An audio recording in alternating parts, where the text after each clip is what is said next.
Well, hey guys, today is October 8th. Let's sit down for a second. Um, the last couple of nights, for the most part, have been pretty slow. Let's swing this back around. Compared to my first night out here, um, Chuck got out here 2 days ago, and he brought somebody new with him, a guy by the name of James, and I like James a lot. James is pretty cool. And I think because we had somebody new out here, the activity had, you know, it it didn't stop. It just wasn't what it was Monday night. With that being said, we all saw twinkle lights. James thought that was pretty cool. James has never been out done any squatching before in his life, so that this was a first for him. And kind of back off that direction as it was getting dark, I saw a figure move over there. It was dark enough I couldn't make out any details on it, but it was a pretty good sized figure. I'm guesstimating around 7-8 foot tall. Um, but we had a lot of twinkle lights. But I'm going to get into last night real quick before this wind disturbs what we have any more than it already has today. I should have shot this video first thing this morning, but just was busy. Anyway, I'm going to spin the camera back around. Okay, that's my tent right there. And we got these two trees right here, right next to my tent. Well, I was sitting exactly right here where I'm sitting, and the view that you can see behind those trees, for the most part, was blocked out, but it was with a distortion. Shimmering image was in that area. And then I watched him walk from here to about right here, and James' truck was sitting back here a little farther. But so kind of between these trees and my tent is where it had stepped to. And when I was talking about what I was seeing, when he stepped over there, I got zapped. And Chuck and James both were able to see this shimmering image standing there, of a figure. And James said he could actually make out shoulders, and thought it was as tall as to these branches that are right here, and maybe a little taller. So that puts right about 7 foot. But this morning, Chuck had gone over there, and we were kind of doing recreating of what we could see. And as he came over in between the trees, and I know it's not going to turn out very good on the video, and mind you, we've had quite a bit of wind. I'll do the best I can with this. It's fairly hard to see, but right here is the heel strike, and it's a right foot. And I'll bring it back around over here, and there's still a little bit of the big toe dig right here. And so this ruler is 7 inches across. Each section is 7 inches. And so what we measured with this, I got the ruler sitting a little short because the heel strike's right here, but we have about a 15-inch track. Now mind you, I know it's really hard to see. The wind's blowing a bunch of pine needles in it, and a little bit of dust covering up over the top of it from the wind blowing today. But we're right about 7 inches wide, right in here is where the little toe was. And, so we're 6.5, almost 7 inches wide across at the toes. The mid-tarsal break would have been right in here and then come down, and the heel strike is right here. We know this was deliberately left for us, because I've talked before about how the ground up here is not real conducive for leaving footprints. Oops, sorry about that. So I'm going to kind of spin this back around. So having the footprint right where I saw the shimmering image and move from there over to my tent, or in between the trees and my tent. Sorry.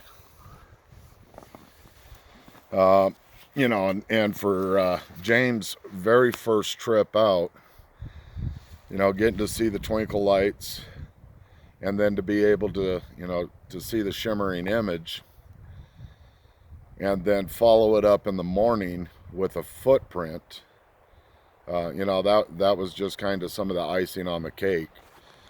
I told you, that I'm not really out to prove anything to anybody, that I'm just here to share my experiences, but this was good enough that I decided to put this on video. I wish I would have done it a little earlier in the day when the print was a little better. But,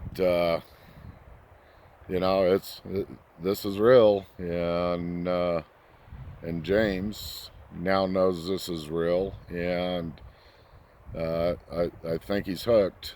He'll be coming back out with us a little more often. But like I said, my next trip, from what it looks like, is going to be at Crazy Town, because it's going to start getting cold up here. And I'm just ready to get back over to Crazy Town for a little bit.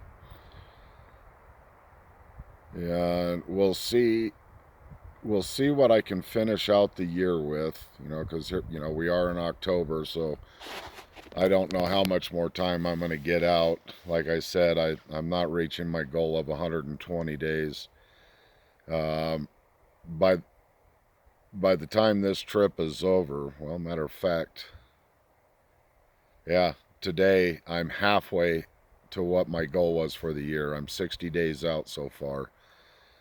Or 61 today. Sorry, 61 days out this year so far. Which is putting my total up to, I think I'm just over 6,600 hours out in the field in the last 3 years. So I kind of do know what I'm talking about.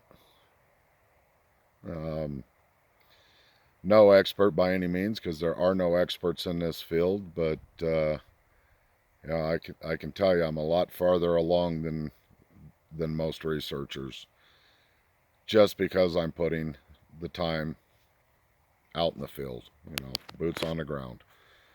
Not counting all the books I've read and internet clicking and popping and all that kind of stuff. I don't even count any of that time, because that's just I don't know, dilly-dallying around trying to find some information, which I'm not reading other people's books anymore. I'm not that I don't care what other people have to say. It's just that what a lot of other people have to say isn't what I'm experiencing out here in the field.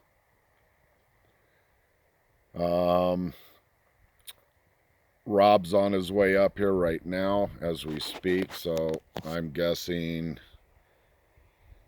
probably about another hour or so he should be pulling into camp, and possibly tonight neighbor Scott, if he's not here tonight, he'll be here first thing in the morning, and so we look forward to that. Oh, yeah, Can't believe I almost forgot this. So last night when we're sitting here, it was after, we had the incident with the shimmering image over here. That, give me a second. Sorry about this, folks. But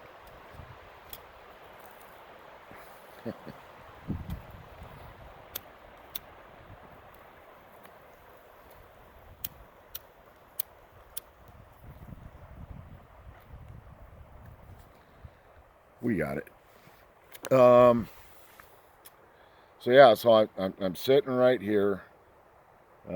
Chuck was right here, kind of next to me, and James was sitting right over here. So I'm sitting here, not much had been going on for a little bit, and I got zapped, and it was a little different of a zap. I think I had said I just got zapped, but it was backwards, something to that effect. And normally when I get zapped, if it's not just in the head and it goes down the body, but it always starts up top and works its way down. And this time it started just below my knees and went up. And, and I had said that, I just got zapped and it was backwards. And then the next thing I know, I'm waking up, and Chuck said that Chuck and James both said I was out for, I don't know, a minute maybe, that I was sitting here snoring and sawing logs.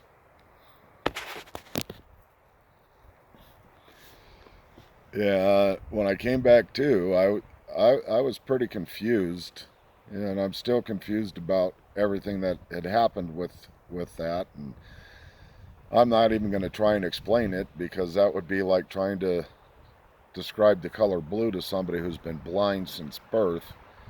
I don't know how to do it. I don't know how to tell you what happened. We're